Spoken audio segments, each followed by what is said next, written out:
बिस्मिल्लाहिर्रहमानिर्रहीम।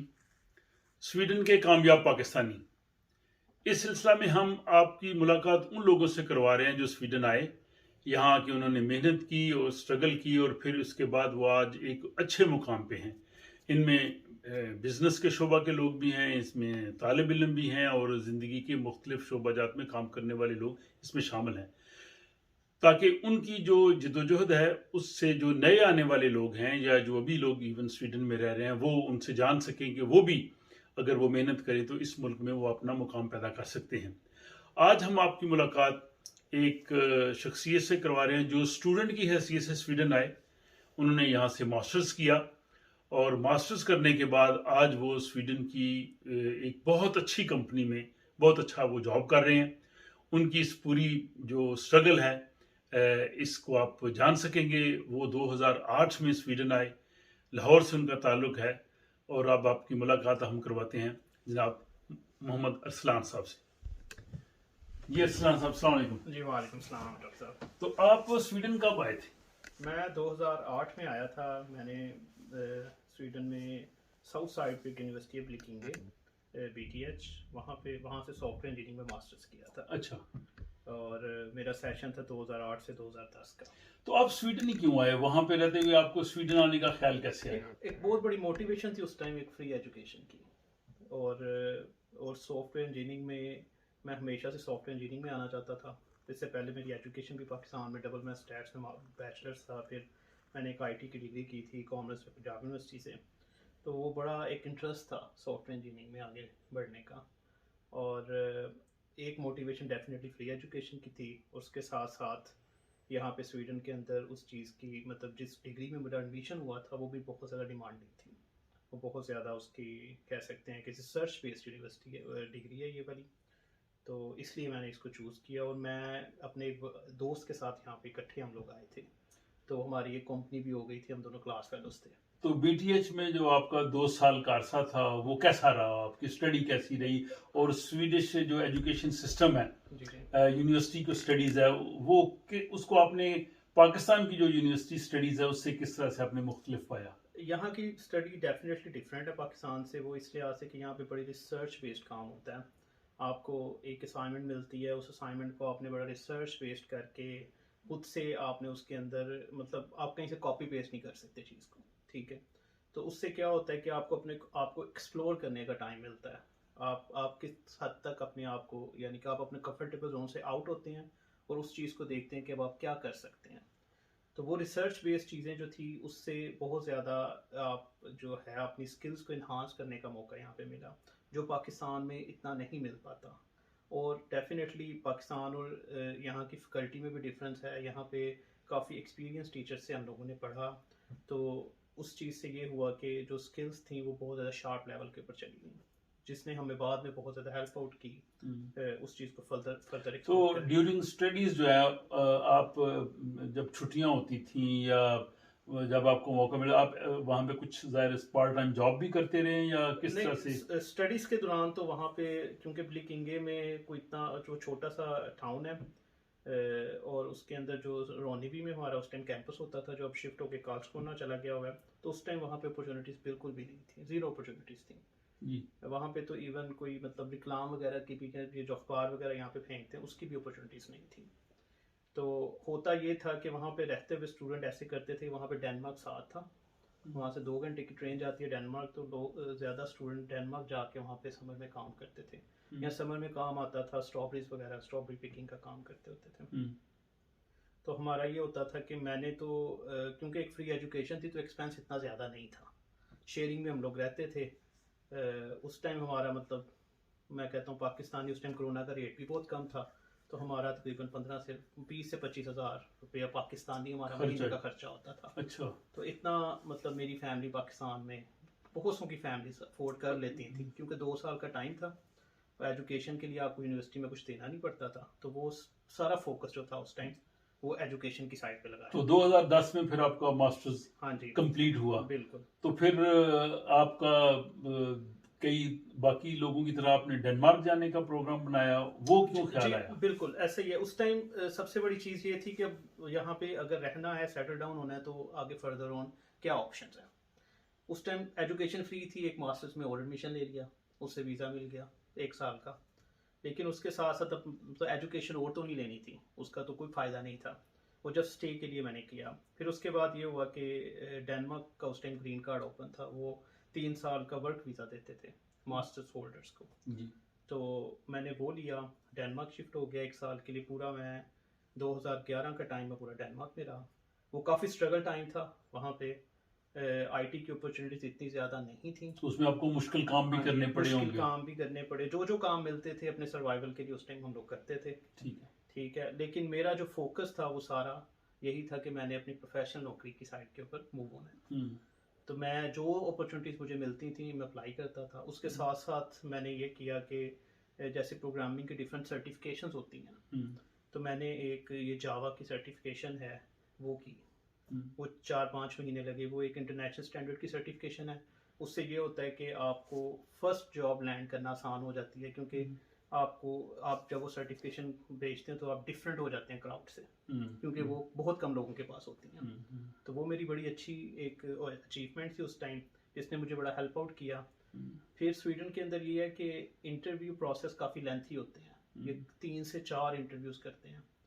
तो it's not that easy कि जस्ट आपको टेक्निकल साइड के ऊपर स्ट्रॉन्ग होना है, आपको सोशल साइड पे भी स्ट्रॉन्ग होना बहुत इंपॉर्टेंट है। जी, एग्जैक्टली। और आजकल तो ऐसा है कि कहते हैं कि 80% आपका सोशल है जी। 20% आपका टेक्निकल साइड, आपका नॉलेज है। सही है, सही है। तो आपको ओवर कम्युनिकेटिव होना बड़ा ज़रूरी है कि आप कम्युनिकेशन में अपने अगले बंदे को कैसे सेटिस्फाई करें। यानी आप दूसरों से मिलके काम कर सकते हैं, हाँ जी। दूसरों से आप किस तरह ग्रुप एक टीम के अंदर कैसे जी। काम करना है, उसके बाद एक दूसरे को रिस्पेक्ट करना है काम के अंदर। जी। ठीक है, एक थोड़ी बहुत लीडरशिप स्किल्स आपके अंदर होनी चाहिए। आपको ये पता चलना चाहिए कि अगला बंदा आपके बारे में क्या सोच रहा है, आपने उसके मुताबिक बात करनी है। तो डेनमार्क से स्वीडन कब फिर दोबारा आए आप? मैंने 2011 के एंड, मतलब पूरा 2011 का टाइम मैं जॉब्स अप्लाई करता रहा। फिर मुझे 2011 के एंड के ऊपर अल्हम्दुलिल्लाह उस टाइम मुझे एक पीएचडी भी ऑफर हुई और एक जॉब भी ऑफर हुई। पीएचडी जो थी वो बेल्जियम में थी, तो वो मेरे लिए सूटेबल नहीं मुझे उस टाइम लगी, और मेरा कोई ज़्यादा फोकस भी नहीं था एजुकेशन फर्दर में जाने का ना। तो मैंने ये जॉब जो है वो पिक कर ली, और 2012 के 1 जनवरी 2012 से मैं स्टॉकहोम शिफ्ट अब स्टॉकहोम आ गए, तब से आप स्टॉकहोम में हाँ हैं। जी, उस टाइम यानी से तकरीबन ये 10 साल हाँ होने जी, वाले हैं। तकरीबन 10 साल होने वाले हैं। तो इसके बाद फिर डिफरेंट कंपनीज में हाँ आप जी। बेहतर से बेहतर की तलाश में जॉब करते रहे। बिल्कुल, अब ये नहीं कि एक जॉब मिला आपने कहा आप इसी में रहूं, ऐसा ही आप है। कोशिश करते रहे कि शायद इससे भी हाँ सितारों से आगे जहां और भी हाँ हैं। जी, बिल्कुल बिल्कुल। अब आईटी की फील्ड में ऐसा होता है कि अगर आप प्रोग्रामिंग के अंदर काम कर रहे हैं, यानी कि सिस्टम डेवलपमेंट कर रहे हैं, उसके अंदर कोई भी आ सकती है। आपकी वेब डेवलपमेंट हो सकती है, आपकी बैक एंड डेवलपमेंट हो सकती है, मोबाइल डेवलपमेंट हो सकती है। उसके अंदर जो प्रोग्रामिंग के लोग होते हैं ना, वो काफ़ी डायनामिक होते हैं, वो एक जगह के ऊपर ज़्यादा देर स्टे नहीं कर सकते, स्पेशली यंग मतलब एज के अंदर ना। अगर आपके पास मार्जिन है कि आप जॉब चेंज कर सकते हैं, आपके पास इतनी रिस्पॉन्सिबिलिटीज नहीं है अभी, तो आपके पास मार्जिन होता है कि आप जॉब चेंज कर सकते हैं। और उसके बाद ये होता है कि 2 साल के बाद आप स्टक हो जाते हैं, आपकी लर्निंग खत्म हो जाती है। लर्निंग कर्व आपकी तकरीबन 2 साल होती है किसी भी जॉब के अंदर। जितना उनका स्ट्रक्चर होता है आप सारी चीज़ें सीख जाते हैं, उसके बाद आपका काम बोरिंग स्टार्ट हो जाता है।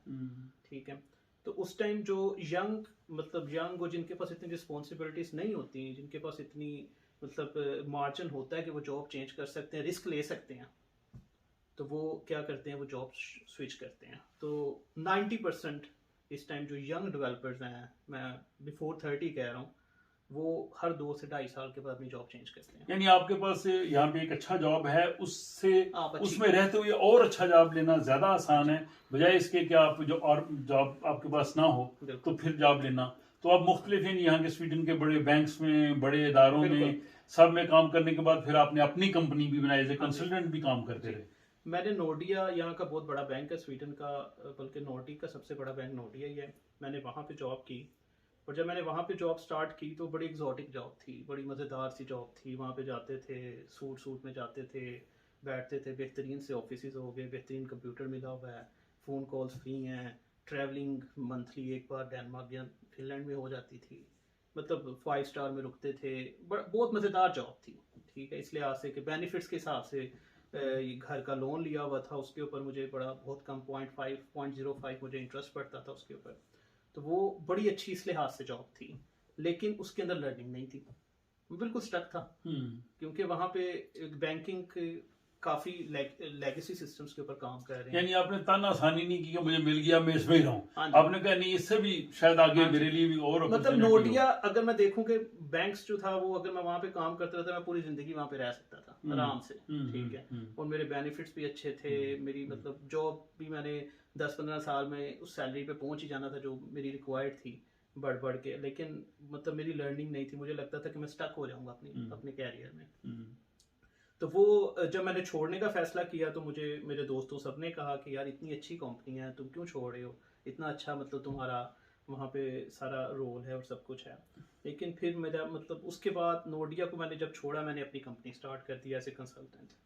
और एज ए कंसल्टेंट में क्या होता है कि आप काम एज ए एम्प्लॉय ही करते हैं। यानी ये बहुत बड़ा आपको एतमाद था कि एक बहुत अच्छी जॉब छोड़ के आप अपनी कंपनी खोल रहे हैं, बिल्कुल, ताकि मैं उससे सर्वाइव। ये वाकई ये बड़ी आपको ये डेफिनेटली बहुत बड़ी मोटिवेशन थी। उस टाइम मेरा अपना अपार्टमेंट भी था, मैं ये भी सोचता था कि मुझे अपार्टमेंट का लोन है वो मैंने पे आउट करना है, अगर मैं बीच में मुझे कुछ महीने ना जॉब मिली तो मैं कैसे सर्वाइव करूँगा।